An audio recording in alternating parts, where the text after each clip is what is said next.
which one of y'all name is Roll 312 on Roblox? Not me. Why are you sending this grown man our address? He your friend. How old are you? 38. 38? Yeah. Do you know how old she is? No, I didn't know that's what they want too. This little girl's only 12 years old. I just came to play. You think you finna come in my house and play with my 12-year-old? No, bro. Say we can do Minecraft and stuff. You're not. Okay, so today we're going to be taking a deep dive into something that's pretty disturbing. Yeah. And we're going to be looking at a video clip that's really got people talking about online safety and, the dangers that are out there, especially for kids. Mm-hmm. And, just to be clear up front, we're not trying to, freak anyone out or anything like that. We really want to just sort of break down what we're seeing in this clip and, give people some information that hopefully they can use to, protect themselves and their families. Yeah, absolutely. I think, it's very easy to kind of think like, oh, this will never happen to me. This is, someone else's problem. Right. But the reality is that, people who prey on children online are out there. They're very sophisticated and they know exactly how to use these platforms that are, designed for kids and make them seem very innocent and appealing and use that to their advantage. Yeah. And this clip is a perfect example of that. I mean, just to set the scene a little bit, it starts off with someone asking, so which one of y'all name is Row31 on Roblox? Now, for those who don't know, Roblox is a really popular online gaming platform. Right. It's marketed towards kids and teens, and that's kind of that's kind of where the danger lies. Yeah. Yes. I mean, it's that that veneer of innocence, right? Because it's games, it's cartoons. What could possibly go wrong? Right. But as we find out very quickly in this clip, Row31 on is actually a 12-year-old girl. Yeah. And the person asking the question is definitely not another 12-year-old looking to, play some games. Not at all. And it just gets so much worse. From the very next line, you hear someone saying, why are you sending this grown man our address? They're asking, this he 38? And the answer is just as casual, like, yeah. Oh my gosh. And, at this point, I'm already like, my heart is in my throat. And then they ask, do you know how old she is? And the response is just chilling. It's like, no, I didn't know that's who they want too. Wow. And then it's like the final blow. This little girl is only 12 years old. That's awful. I mean, it's just the way that these predators use language to, kind of manipulate the situation and make it seem like it's not a big deal. Right. They talk about playing games and, hanging out like it's all completely harmless, when in reality it's anything but. And we see that, in the next part of the clip where this person tries to downplay the whole thing by saying like, they ain't got no, I just came to play. It's infuriating. And then you hear a man's voice and you can just tell it's the girl's father. And he's saying, you think you're going to come in my house and play with my 12-year-old? Right. You can just hear the anger and like the protectiveness in his voice. Yeah. And while, obviously that instinct to protect your child is totally understandable and it's powerful. Sure.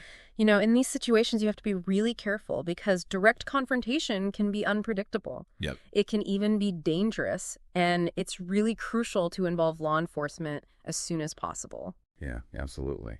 So, we've got this situation where we have a predator who is using this kind of, innocent seeming language to try and gain access to a child. Right. What are some things that parents should be looking out for? Like, what are some red flags that might indicate that something is not right? Well, one of the big things is if someone is showing like an excessive interest in your child's personal life. So, they might be showering them with compliments and attention, trying to build that trust and that intimacy. But they're also asking a lot of questions about their daily routine, who's home at what times, things like that.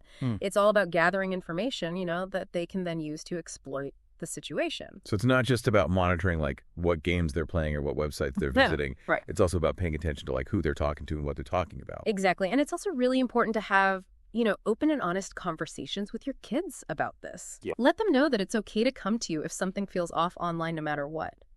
Because, shame and fear, those are powerful tools that predators use. Yeah. So if you can create an environment where your child feels safe talking to you about anything, that's going to go a long way in protecting them. Yeah. Communication is so key. And what about like proactive measures? Are there specific settings on platforms like Roblox that parents should be aware of?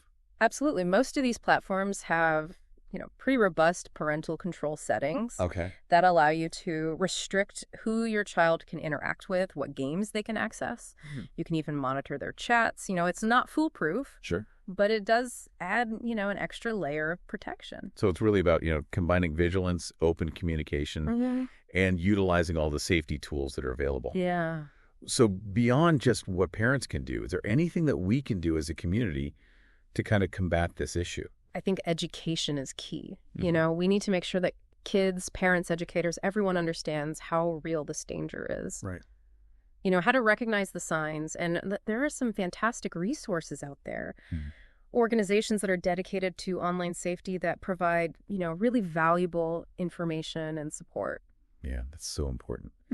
This has been, incredibly eye-opening. And just to kind of recap, we've seen how online predators use these deceptive tactics. They often hide behind these seemingly innocent activities to target children. Parents, it's so crucial to be vigilant. Maintain that open communication with your kids. Use those platform safety features. Right. And as a community, we really need to prioritize education and support those organizations that are dedicated to online safety. Absolutely. And, beyond all the practical advice, I want to leave you with this question. How can we as a society shift from a reactive approach to a proactive one? How can we foster a digital environment where kids can, explore and learn safely without the looming threat of exploitation? That's a really powerful question. And I encourage all of you listening to seek out those resources, have those conversations, and really be a part of creating a safer online world for everyone. Yes, absolutely. Thanks for listening. Thank you. And we'll see you next time for another deep dive. Bye.